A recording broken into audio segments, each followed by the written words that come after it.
Om Tare Du Tare Du Re Soha. Om Tare Du Tare Du Re Soha. Om Tare Du Tare Du Re Soha. Om Tare Du Tare. Hey, once again, good evening. So good to have those of you physically here and those of you online present. We, I think, had a pretty rich discussion on the qualities of a teacher and really how to approach the Buddhist path in a way that's really authentic for who you are and where you're at, and not to try to imagine being where we're not to just try to just go on blind faith and just be really thoughtful about the approach to be where we're at, to address it in ways that are meaningful, to test some of the teachings, to check the qualities that the teacher went through that. I think a really good discussion last week. And so now we're at the qualities of a student. And I think this is just as important. I think there's going to be some overlap here. So I'll pop that part of the text up. Becoming a qualified disciple. That makes it sound a lot more formal. So, in addition to seeking qualified teachers, we must make ourselves into receptive vessels so that we can benefit from our mentors' instructions. We may receive profound teachings from excellent mentors, but without attempting to develop the qualities of a good disciple, the benefit will be minimal. Aryadeva describes the qualities of a disciple who will realize the meaning of selflessness. So there's three. An unprejudiced, intelligent, and interested listener is called a vessel. So the vessel is that which will receive, the vessel that takes us across samsara to awakening, the vessel that is us. The first quality for suitable Mahayana students is being impartial and open-minded. So this unprejudiced is the impartial and open-minded. We should try to be free from preconceptions and not close-mindedly cling to our own views. If we are biased, we will follow only the teachings that please our ego and accord with our own ideas, dismissing valuable teachings that challenge our opinions, hampers our spiritual progress. So this one, I don't think we can emphasize enough. It has so many layers to it. One of my just dominant quotes that hit me so directly is the biggest impediment to learning is the delusion of knowledge, right? If I already know, I'm not even listening, And how many people I've had conversations with, as soon as they start talking, I'm like, nah, they're on the wrong track. And I'm not even listening anymore. And then I think about how many things I thought I knew once. Oh, right, okay. Thought I knew that. Thought I knew this. But then I just see how I've softened in my own views in so many ways. And so the idea here, the next one's really going to get to discernment and intelligence, right? It's not a blind open-mindedness. It's a real clear open-mindedness. Why close the door on something we don't know? We mentioned before that, some people can accept the idea of rebirth, some people cannot. And most of us, might just not know. And so something here would be like, well, if you don't know, how about just not knowing? But why would you say something like it doesn't exist? Like, where's the evidence? Why would I believe so wholeheartedly in something there's no evidence for? And yet people cling to that view. I mentioned that. talk, His Holiness the Dalai Lama visited. It was Carl Sagan. Carl Sagan asked the Dalai Lama, if we could prove that rebirth, didn't exist, would you guys accept these? Dalai Lama, without missing a note, of course, absolutely. Why would we, if there's proof, why? That's what we're here for. And then he asked Carl Sagan if we could prove that rebirth, happened. Could you accept that? Carl Sagan couldn't answer. I mean, wow. If we could absolutely prove something, could you accept? Like the thought it's just so improbable in his mind, right? I don't know what he was thinking, but he just couldn't answer. And so that's the kind of thing that we want to look at is, am I closed-minded to things so much so that even if evidence are there? So to have a mind that is open in a discerning way, But, I just look at the world we're living in, and if someone were to tell me that I could be carrying a little computer in my pocket that I could, video and do that stuff with my daughter and watch my grandkid do stuff, 30 years ago, what's a microchip? I mean, think about what's in a little microchip. Like somebody could do that. The AI that they got going now. I had no idea, and just think about what we take for granted now that once seemed just totally improbable. I remember watching the $6 Million Man, right? Like, whoa, bionic parts, like, come on. And now like knee replacements, all that, that's like, it's a regular routine deal for people. So, starting to understand that, wow, what I think I know and what's possible, who knows? Let's see. Let's not jump that it's true, but let's not jump that it's not. Because in order to really progress here, we're going to be exploring things that we took for granted, just assumptions. And if we're not, really coming at it with a mind that is discerning in a real clear way, in an open way, we're just not gonna find a path. Plus, the second part here is the habit that a lot of people get caught up in, is finding the teachings that already they agree with. Yeah.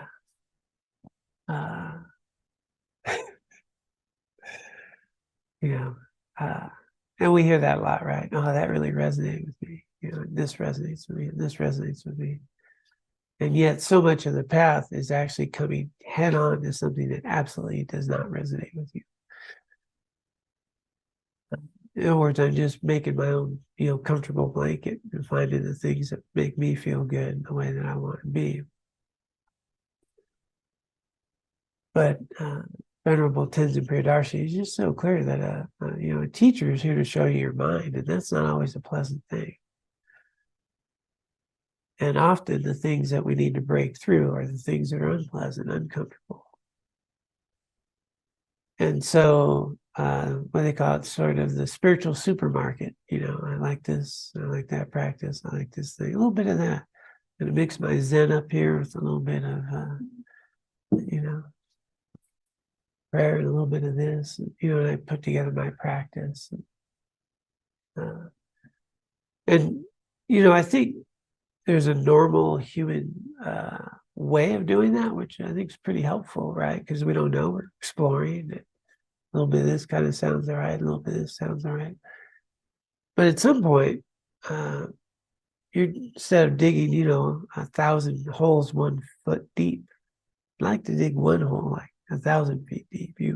To go deeply, you need to be on a path. And a path will get you somewhere. But going in circles is not really going to get anyone anywhere. It's just a way of trying to decorate our prison cells, samsara, making it nice and comfy. I have a really comfortable prison cell here. It's pretty cool. It has Netflix and everything. Yeah. Maybe have cherry pie for dessert. That'd be good too. And so we just have this way of finding the things we like, avoiding ones we don't like, and, which ones I agree with. And so, but, initially, I think we all do this a little bit. And I think that's valuable. I remember, in my own spiritual journey, I would find a teaching and it was a new kind of thought process and seemed to make sense. And I, went down it, and ultimately I'd find, it doesn't have the answer I'm looking for. And, but it got me somewhere because I investigated and I found another kind of teacher and a teaching path. It took me a few to get to Buddhism, but it only got me somewhere by engaging with it. And then in the Buddhist, when I was starting to be pretty clear, this Buddhist thing kind of made sense to me. Then it was, well, which Buddhist path? There's a lot of them, lineages and traditions, and when I went to my first Tibetan center, the one that I ultimately belong to, as I've mentioned, it's got all these images. We have all these images. We have these altars. We have these offerings. This looks pretty cluttered up here, right? Looks like there's a lot of stuff. This is really toned down, okay, from a Tibetan center, and all the stuff. And been overwhelming for me. And then, so I went to a Chinese one, I was investigating. There's a Thai one there on the corner. And I want to go, well, if I'm going to commit to something, I want to know about it. I want to, which one? How do we know? And so I poked around. I kept coming back to this one because the teacher, like that teacher had something. He was just so pure and so kind. He had some, and yet it probably felt more foreign to me than the others, but it was the one that spoke because of him. And then again, the teachings I received initially, way over my head. Basically, I just figured I just want to be a good, nicer human. There's a lot of good ethics here, and then the things would progress. And then there's a lot of even in my initial training, I got kind of this is the way. This is a pure teacher. This is the way, and then these other ones not so good. And I could see my own mind. Nowadays, I recognize there's lots of paths, lots of ways, lots of methods, and not nearly as hard as I once was.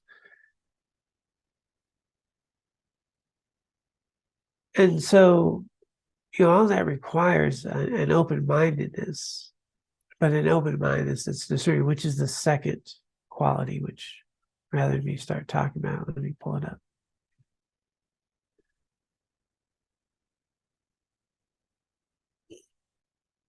Intelligence is the second quality of a disciple. Now, this is not referred to intelligence in academic subjects, not the high IQ stuff, but having a discriminative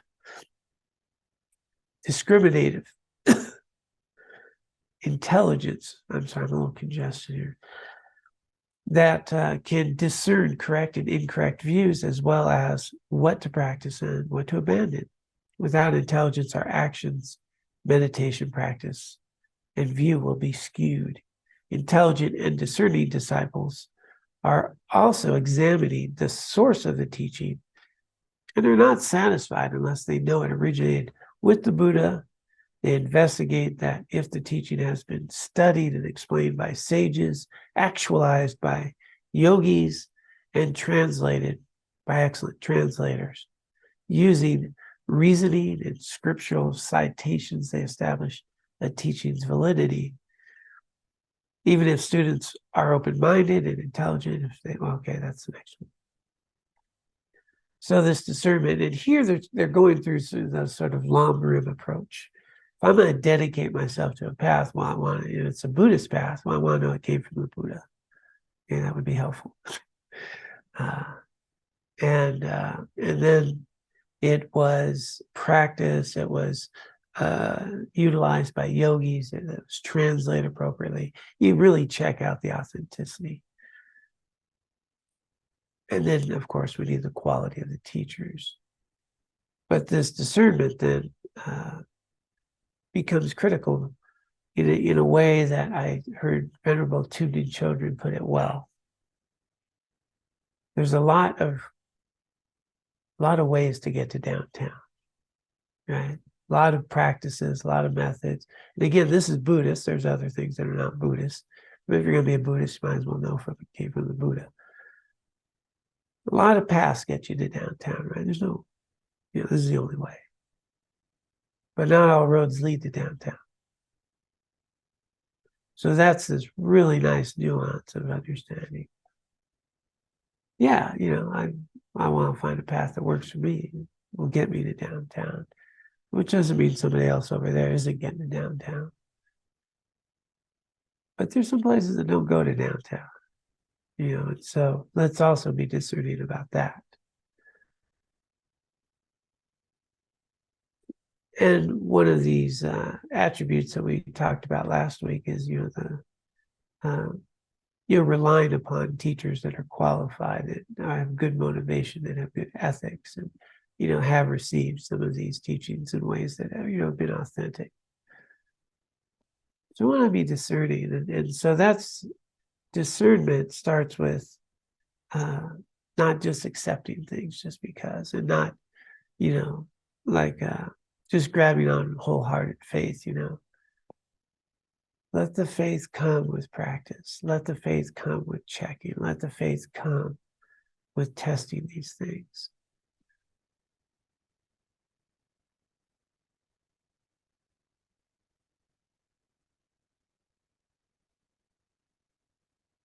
We talked last week about the idea of just jumping ahead of where we're at, and the value of having an authentic intention about what we're doing. And maybe our intention is, I would like a little more peace and ease in my life. Well, let's be honest about that. Nothing wrong with having a little peace and ease in our life. That's good. And then, maybe that develops to, okay, I can see the benefit of helping others. That makes sense. I want to be helpful to others. I want to live a meaningful life. But just be okay with where you're at. We don't need to put on a facade of a bodhisattva if I'm not kind of ready for that yet. Just be where we're at. Let it unfold. Let it unfold. We said, we just said that little prayer at the start, which is, taking refuge in the Buddhas, the Dharma, and the Sangha. So that's saying that, this is something I can rely on. Maybe you're not there to rely on. So when I say, those of you who care to, join me in the prayer, now ready for that? No. But you might have enough, usually if you're here every Wednesday, to think, okay, well, I can rely on some of this stuff. It makes sense. And so, yeah, I can rely on that. But then it goes to these 6 perfections. And that we have the aspiration to cultivate these so that we can free, be a benefit to free all sentient beings. Some of you may not be there yet, okay? And the prayer said to set that motivation. But it also might be that, it's a nice aspiration. It would be nice if this is working out that I could cultivate generosity, ethics, patience, effort, concentration, wisdom, and be a benefit to all beings. That doesn't sound like a terrible thing. Don't really see a downside to that. Then, I can approach, let me see about aspiring to have those qualities and see if I can be helpful. That could be an open mind. Is there any downside to generosity or ethics, or patience? Where's the downside? Joyous effort. concentration and wisdom. Like, I don't know, all those seem pretty reasonable. So yeah, maybe have an open mind and just everyone said, yeah, okay, other people, have done this, that makes sense to me. And then, I'm not just saying some words, now I'm saying, yeah, I can have some faith in some of this stuff and rely on it. And that I feel it would be a really good, meaningful life to cultivate these qualities and be a benefit to others. But maybe I'm going to be a full Buddha, for that. But, these qualities can help me help others. And that's where I'm at with that. And that's a beautiful way to be. And then we're not falling short all the time, because what's falling short is when I'm always way up here thinking this is where I should be. I'm falling short all day long.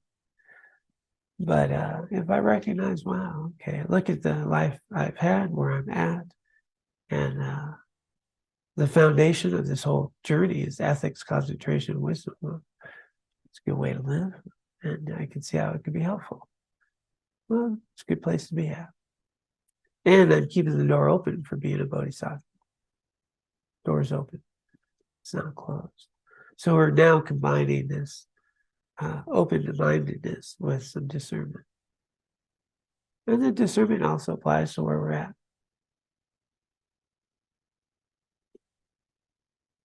And the third one is the killer. Even if students are open-minded and intelligent, if they do not practice, they will not progress. Therefore, interest, diligence, eagerness, and commitment to engage in the practice are essential for spiritual transformation.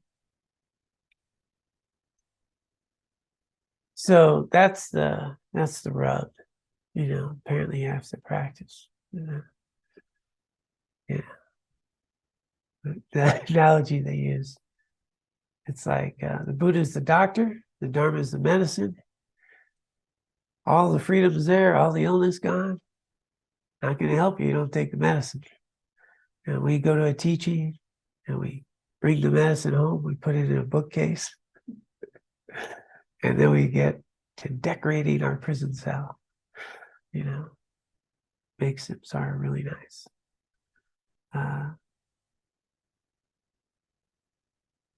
We need to use the medicine, right? We need to practice.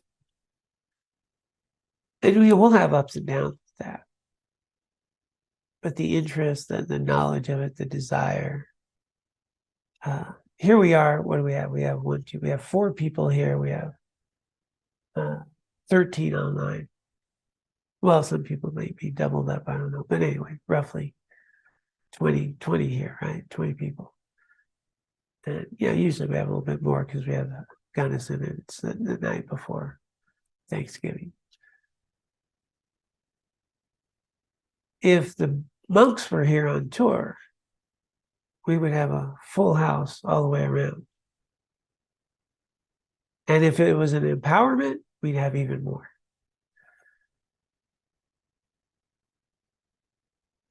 And if I book the monks and they come and we say, we're going to have a teaching on ethics, well, we'll get a few people because they're monks. You have the monks come and you say, we're going to have an empowerment and a purification, and the room's full.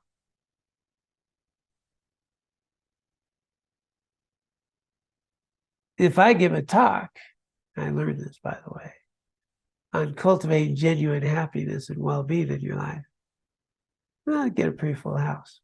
If I give a talk on ethics and accountability, which is how you have genuine happiness and well-being, nobody's showing up, right? Sales pitch.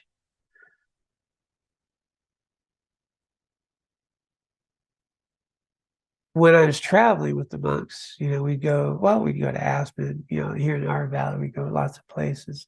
Go to Oklahoma, we go and have 200, people pretty easy. Even if I travel, there would be 200 people in a room. But then you go away, how many people show up the next week? It's a smaller number, right? And so that's kind of the deal, that when we think about a rare and precious life that we have, it really has these three qualities. And there's not that many people that have the three qualities, that even have an interest in Buddhism, that even have a belief in it, even have all that. Of even those people, you're only going to find a few that have these three qualities. It's a small percentage. It's pretty rare. It's wonderful. It's absolutely wonderful to have. It's really something to rejoice in. So I want you to know what a treasure it is. We can go, participate in a little something to feel good, but to show up the next week and actually, do the inner work, that's a different deal altogether. So these three qualities are just the core of a rare and precious human birth. Having met all the other qualities, this interest, this desire, this willingness to put this into practice even when times are tough. Actually, it's kind of interesting. I would say even when times are good, I'm a little more willing when times are tough. But boy, when times are good,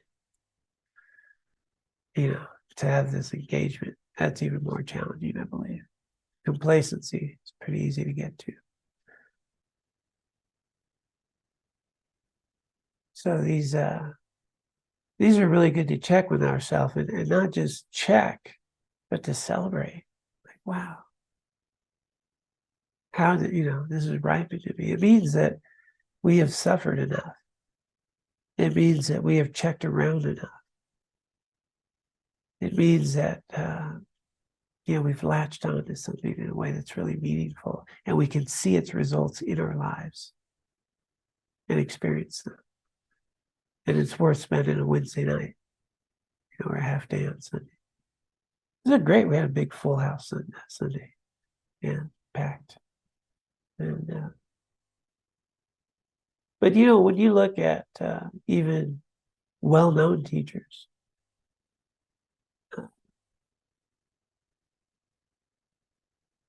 for a week retreat, to get 80 people to show up is still a big effort.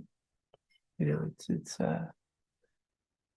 practitioners. It's a different realm. So these three qualities are things that, we want to teach, that people know, but I really want you to celebrate them because they're so rare. They're really, really rare. Even in people who, how many times I've had someone say, yeah, I've always, matter of fact, if I run a Buddhist course, just call it a course, Introduction to Buddhism, we'll have a full room. Because people are interested in learning. They're not that interested in practicing. I gave a talk in Findlay, Ohio, at the university. Packed full of students on meditation. I think I started with, it's so wonderful to see so many people interested in meditation. It's wonderful. It's very heartening. It's really fascinating that, almost none of you are going to do this. But it's great to see that you're interested. I know how to win them over right off the bat. But it was so true that, I knew that very few would actually go and maintain any practice. That's just not the way it works.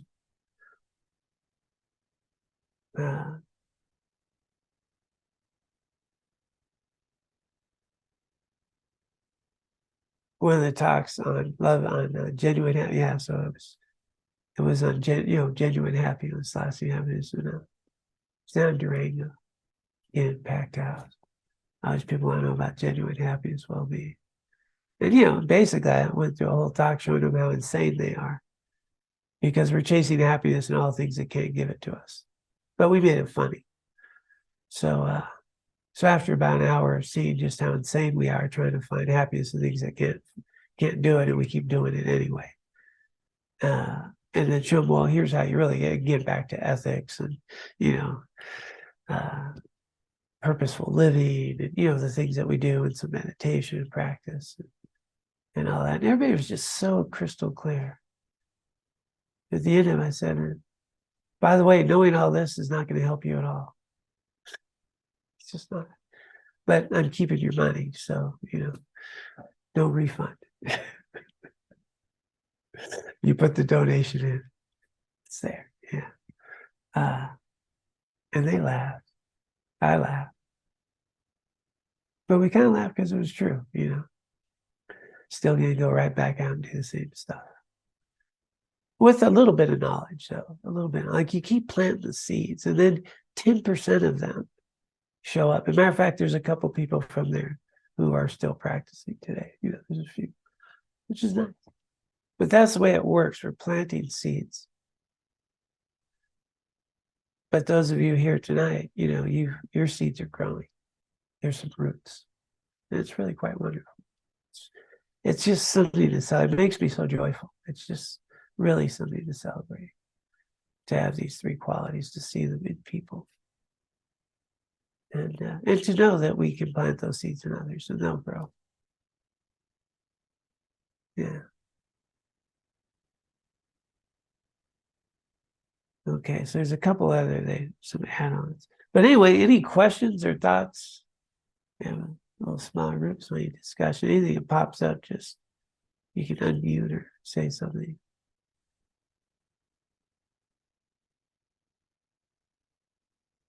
I'll just go on, but if something pops up. I'll go throw ahead. something out there. You're my savior every week. Yes. That's your job. I know my role. Yeah. It seems like at least some of these three qualities are that they have to be developed on the path. Because I guess what struck me was that it seems like prejudice is kind of an innate quality of a conditioned life. So it appears that we have to, kind of overcome that in a progression. Am I getting that right, or is there something else that I need to think? Might as well continue because you're giving a teaching. This is great. Okay. Yeah. Like I mentioned, even my own biases coming in, even once when I was a monk and, Galupa monk, Gaelic tradition, not one of those Kagyus, come on, man. The biases pop up. And so, yeah, it's something we need to continually work on. So all of these, it's not like we just have them. We have them to a degree. But there's something we continue to develop and grow and nurture within us as we engage in our practice, and need to check up on them because we get hardened in our views again, and then we can actually get addicted to our practice as though the practice is the thing instead of why I'm doing the practice. That's a trap. We get so rigid in the actual. The fundamentals of meditation, all that, we forget to say, well, is it accomplishing what it's supposed to? Why am I doing it? So we get really rigid about even our practices, and then get enthralled with them and forget what they're supposed to do. Yeah, so these biases pop up, and then we can also note that other people aren't doing the practice the right way, clearly. And so it's really something that needs to just continually develop and notice the biases, notice the conditioning that you brought up. To the discernment, I'm going from open-minded to discernment. Well, at some point I'm going to have some real reliable faith. So things have worked for me, and so holding that the wisdom of that,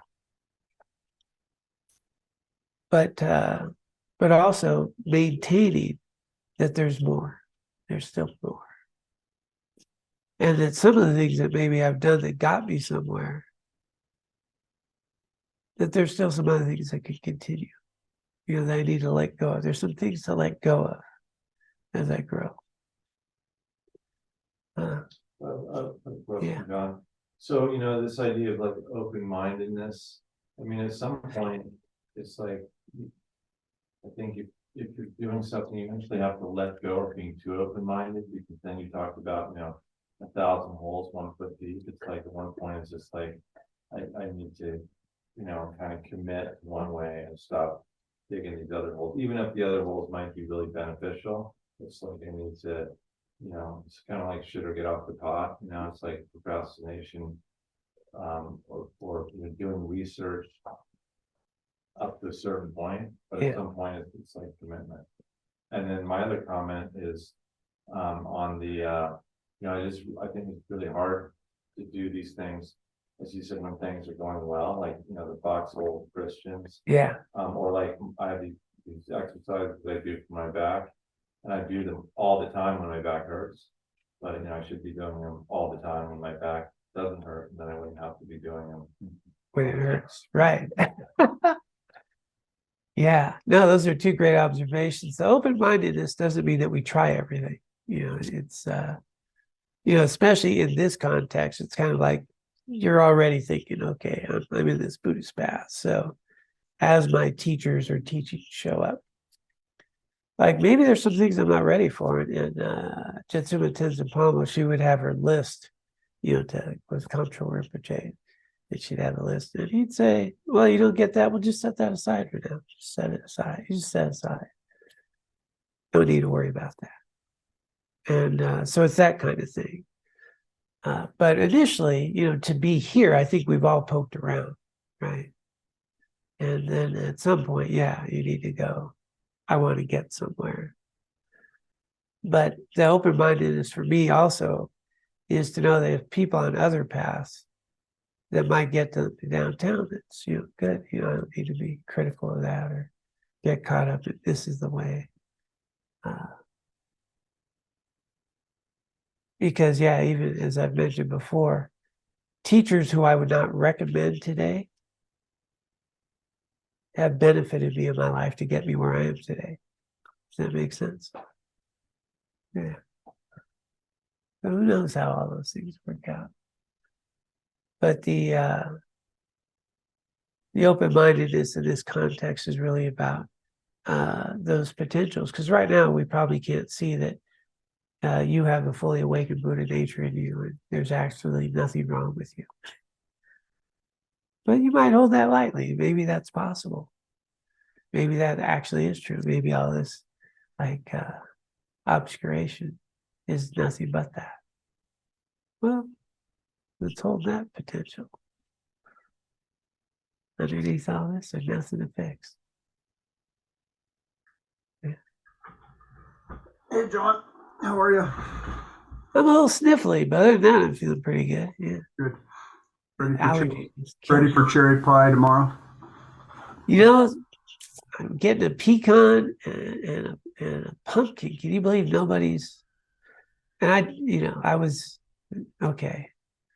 I'm not even. I didn't request a cherry pie. I thought about what Laura's mom would like the most, and so when asked about pies, I said what she would like. It's nice. It's hard to go wrong with any of them. My experience on this is a time scale issue. You're in a hurry, right? I'm in a huge hurry all the time. It's one of my expectations. So, I heard a saying a while ago that applies to my path here is it's good like spinach. It's not good like cake. It can be good like cake. I mean, occasionally I get it, but if I look at the progress over the last couple of years and compare myself now to where I was 2 years ago, it's phenomenal difference in terms of my serenity and my joy. And you even look younger. I've just got to tell you. What's that? You even look younger. I know. I'm getting younger every day. It's awesome. But when I look in the mirror every morning, I don't see that. I see the guy who still eats too much red licorice and doesn't meditate enough and doesn't do there's this, I guess doesn't seem very discerning. I have to struggle to remember in the short time periods why I'm doing this. And that's getting easier, and it helps to surround myself with community, with you and with the community that I'm in, and my tendency to be habitual about my my attendance at things helps a lot. And but it's not, my main struggle is just meditating more. I know you don't have an answer for that. That's an internal answer, but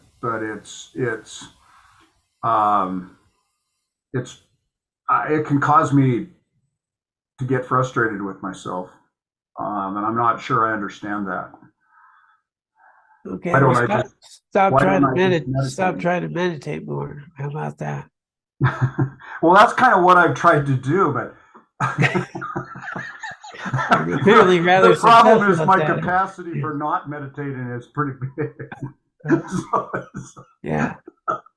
I actually think that's true advice though for me, because the less pressure I put on myself, the more I want to do it, and the more I actually find myself doing it. It's when I have all the shoulds that my brain rebels against it. I don't know if that's common or whether it's just me, but that's my experience. Well, let's broaden our view of meditation. How's that? Let's broaden our view. So the Tibetan word is really to cultivate. So to become familiar with something, right? To cultivate this familiarity. And so becoming familiar with our mind.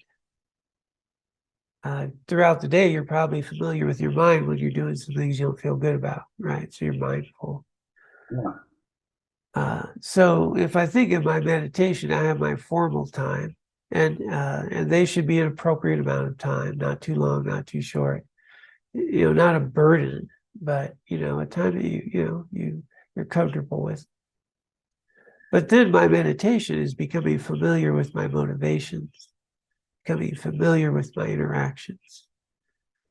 Wholesome, unwholesome, and selfish, selfless, which is it? And becoming familiar with my practice in engaging in life in a meaningful way.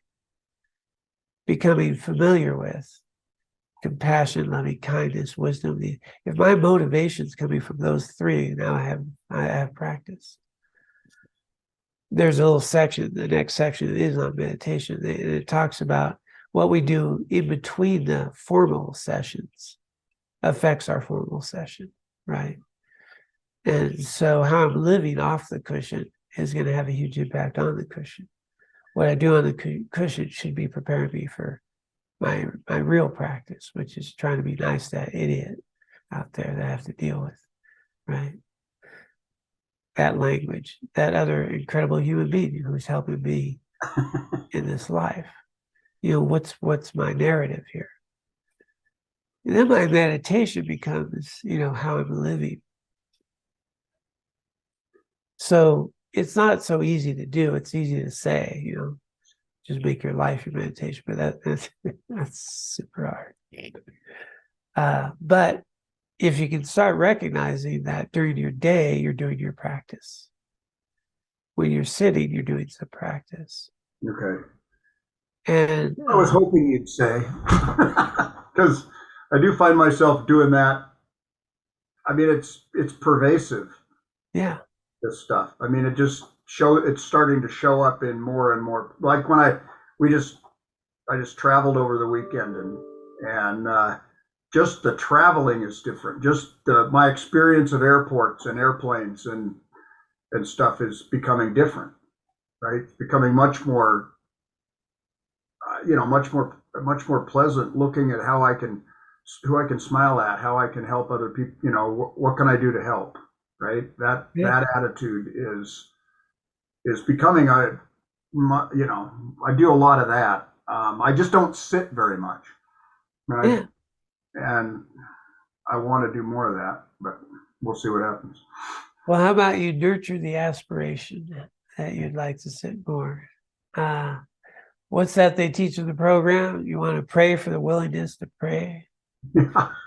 The willingness to be willing. Yeah. And so for me, I give I would give myself credit for wanting to meditate. I want a nurturing relationship with that. I don't want it to be a burden. It's not the quantity of time, it's the quality. And so even if it's, a shorter period and you did it, it's like, that's wonderful.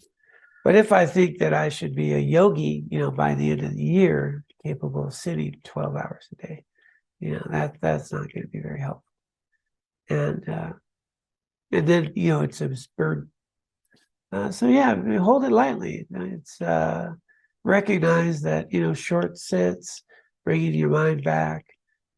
Two children would say the best meditation session is one where you could have gone longer, so you want to get back to it. Yeah.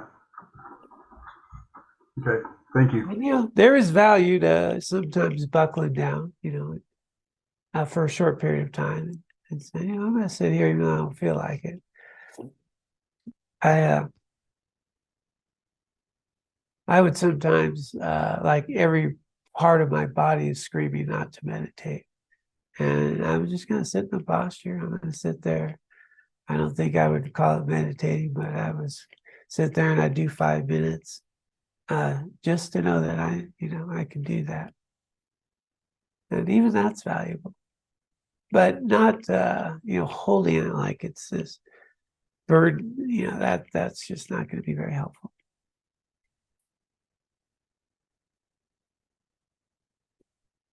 Treating your neighbors well will be very helpful, especially if you don't like them. That's the real work. That's good stuff. Is that disclosure? No, I actually pretty much like my neighbors. And yeah, but you get the idea. Skillfully dealing with difficult people with loving kindness. Wow. That's good medicine. And then that'll nurture more meditation. I think we got to start to wrap up because my nose are sealing up on me here. Both nostrils at this point. But where I'd really also want to remind people, a lot of people ask, how do you find good teachers? How do you find that teacher? Now, my answer is always just be a good student, and then those teachers come. Keith, you asked me about, when you're at those certain levels, to have that kind of a teacher, like maybe you're at a stage where it's a signless shamatha. And I think that when we're at those levels, we will have those teachers, like we don't need to worry about it. It's the way we create those conditions is just taking the medicine, right? Doing the dharma. And if we do that, then the conditions ripen. And so there's a lot to be said from our side about being a proper vessel that creates the conditions for the right sanghas and teachers and teachings and situations.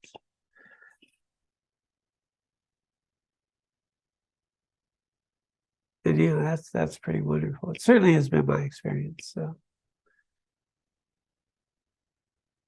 yeah. So let's celebrate that we have these qualities and have this opportunity.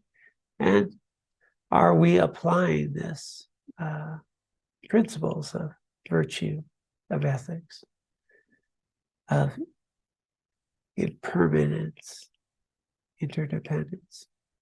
Let's see, how true is that? Because fundamentally, the root is what we want to get to. That core root cause of misperception about myself. And how many of us really think we have certain personality traits that are inherently us? Kind of carry that around. Maybe that's not inherently you. Maybe you've changed already. Maybe you noticed that.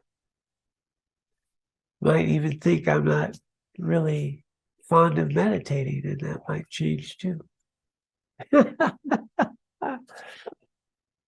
Might find rushing to the meditation cushion one day. So, yeah, we're always in this state of becoming. And the beautiful thing is we get to be a participant in that becoming now. Okay. All right, well, let's go ahead. Looks like the battery's going low on the computer, and my nose is both nostrils. I only have one nose. I have two nostrils. I'm sealing up. So we'll wrap up for tonight. I do want to note we had the really wonderful half-day retreat on Sunday, and we're going to continue on the third Sundays of each month as much as we can to have those half-day retreats. We'll do a little meditation, and we'll do a topic from Jetsuma Tenzin Palmo's book, Heroic Heart. It's on 37 practices. We'll just take a topic once a month and do some meditation and have a nice discussion. I think it's so good to have community and some time to sit together. So we're going to try to keep that going. Okay. So again, this is, a practice we do where we kind of take the aspiration and wish all the good that we've cultivated to go into this big ocean of merit for the benefit of all beings. And really nice practice that I think about, especially with water, because water's in us, water's in the air, water's in the cloud, water's in the lake. Same waters in me could have been in you. All those that lived before us in their water. So I think of that merit of water that goes into all this water. That may be pure, virtuous, and helpful. Anyway, that's a nice way for me to think of it. So let's take a little time to set the intention to dedicate the merit and wisdom that we have cultivated here today and throughout our lives for the benefit of all sentient beings, that they may be free of suffering.